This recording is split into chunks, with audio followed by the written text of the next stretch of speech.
వందే మాత్రం. నేను మీ journalist Navata. Welcome to R political.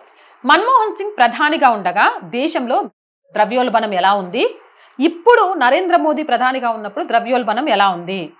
Congress పదే పదే విమర్శిస్తోంది కదా, అసలు ఎంత ధరలలో వ్యత్యాసం ఉంది అనేది మీ అందరికీ తెలియజేయడం కోసం ఈ వీడియో చేస్తున్నాను. నేను ఒక చార్ట్ చూపిస్తాను. ఫస్ట్ స్క్రీన్ మీద ఆ చార్ట్ ప్లే చేస్తారు, చూడండి. సో చూసారు కదా, మీరు చూసిన చార్ట్ ఇదే. ఇక్కడ నేను ధరలు చదువుతాను. ద్రవ్యోల్బణం ఎవరి పాలనలో పెరిగింది, ఎవరి పాలనలో ఒక సామాన్యుడు బ్రతకడం కష్టంగా మారింది అనేది మీకు క్లియర్గా అర్థమవుతుంది.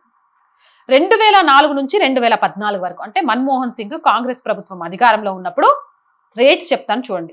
2004లో పెట్రోల్ 34 రూపాయలు ఉంది. అదే 2014కి వచ్చేసరికి 74 రూపాయలు అయింది. అంటే 117% ఇంక్రీజ్ అయింది. అదే మోడీ ప్రభుత్వం 2014 నుంచి ఇప్పుడు 2026 వరకు, అంటే 2014లో మోదీ ప్రధాని అయ్యే సమయానికి పెట్రోల్ 74 రూపాయలు ఉంటే ఇప్పుడు 100 రూపాయలు అయింది. అంటే 35% మాత్రమే పెరిగింది. ఇప్పుడు 100 నుంచి 110కో ఏమో వచ్చింది. అట్లా చూసుకున్నా 40-45% పెరిగింది. అంతకంటే పెరిగింది ఏం లేదు. అలాగే డీజిల్ వస్తే 2004లో 23 రూపాయలు ఉంటే 2014కి వచ్చేసరికి 57 రూపాయలు అయింది. 147% పెరిగింది. అదే మోదీ గారు ప్రధాని అయిన తర్వాత, ఆయన ప్రధానిగా మొదలైనప్పుడు 57 రూపాయలు ఉంటే ఇప్పుడు 100 రూపాయలకి వెళ్ళి 75% పెరిగింది. అంటే సగానికంటే ఎక్కువగా పెరిగింది మన్మోహన్ సింగ్ హయాంలోనే. అలాగే గోధుమల విషయానికి వస్తే 10 రూపాయల గోధుమలు 2004లో ఉంటే 2014లో 21 రూపాయలు అయింది. అంటే 110% పెరిగినాయి. ఇప్పుడు 2014లో 21 రూపాయలు ఉంటే 37 రూపాయలు అయ్యాయి. అంటే 76% పెరిగాయి. అలాగే ఆయిల్ 30 రూపాయలు ఉండే ఆయిల్ 100 రూపాయలు అయింది మన్మోహన్ సింగ్ హయాంలో. 233% పెరిగింది. మోదీ గారి హయాంలో 100 రూపాయలు ఉన్న ఆయిల్ 190 రూపాయలు అయింది. అంటే 85% పెరిగింది. అలాగే రిఫైన్డ్ ఆయిల్, ఇందా చెప్పింది మస్టర్డ్ ఆయిల్. ఇక రిఫైన్డ్ ఆయిల్ విషయానికి వస్తే 35 రూపాయలు ఉండే కిలో నూనె 90 రూపాయలకి వెళ్ళింది మన్మోహన్ సింగ్ కాలంలో. అంటే 157% పెరిగింది. మోదీ గారి కాలంలో 90 రూపాయల నుంచి 160 రూపాయలకు పెరిగింది. అంటే 77% పెరిగింది. ఇక పప్పు 35 రూపాయల నుంచి 75 రూపాయలకి అయింది మన్మోహన్ సింగ్ కాలంలో, 114% పెరిగి.